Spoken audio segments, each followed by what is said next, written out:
കഴിഞ്ഞ ദിവസമാണ് ജാഗ്രത ന്യൂസ് കോട്ടയം KSRTC ബസ് സ്റ്റാൻഡിന് സമീപത്തെ ഒരു തട്ടുകടയുടെ സാധനങ്ങൾ സൂക്ഷിച്ചിരിക്കുന്ന വൃത്തിഹീനമായ അന്തരീക്ഷത്തിന്റെ വാർത്തകളും കാഴ്ചകളും റിപ്പോർട്ട് ചെയ്തിരുന്നു. ഇതിനെ അനുകൂലിച്ചും പ്രതികൂലിച്ചും നിരവധി കമന്റുകളും ആളുകളും എത്തിയിരുന്നു.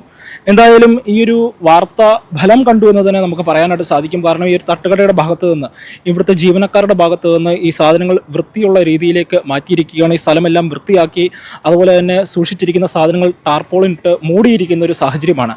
കഴിഞ്ഞ ദിവസം നമ്മൾ ഈ വാർത്ത റിപ്പോർട്ട് ചെയ്യുമ്പോൾ ഇവിടെ ആർക്കും വേണ്ടാതെ ഈ വെയിലും മഴയും എല്ലാം കൊണ്ട് വൃത്തിഹീനമായ ഒരു അന്തരീക്ഷത്തിലായിരുന്നു ഈ സാധനങ്ങളെല്ലാം സൂക്ഷിച്ചിരുന്നത്. ഇതായിരുന്നു നമ്മൾ വാർത്ത റിപ്പോർട്ട് ചെയ്തത്. നമുക്കറിയാവുന്നതുപോലെ തന്നെ ഏകദേശം ഒരാഴ്ച പിന്നിടുകയാണ് കോട്ടയം കുമരകം പരിപ്പ് 900 ഷാപ്പിൽ നിന്നും തലക്കറി കഴിച്ച് ഭക്ഷ്യവിഷബാധയേറ്റിയ ഒരു യുവാവ് മരണപ്പെടുന്ന വാർത്ത നമ്മൾ കണ്ടതാണ്.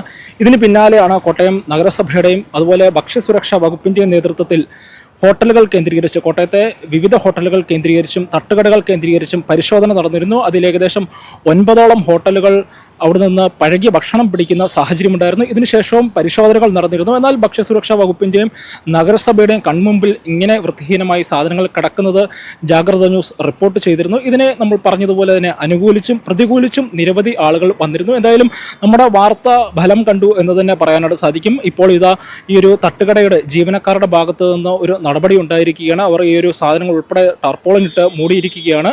കഴിഞ്ഞ ദിവസങ്ങളിൽ ഉൾപ്പെടെ വരുമ്പോൾ ഇവിടെ വലിയ വൃത്തിഹീനമായ ഒരു അന്തരീക്ഷത്തിലായിരുന്നു ഈ സാധനങ്ങൾ ഉൾപ്പെടെ സൂക്ഷിച്ചിരുന്നത്. എന്തായാലും അതിൽ ഒരു മാറ്റം ഇപ്പോൾ വന്നിരിക്കുകയാണ്.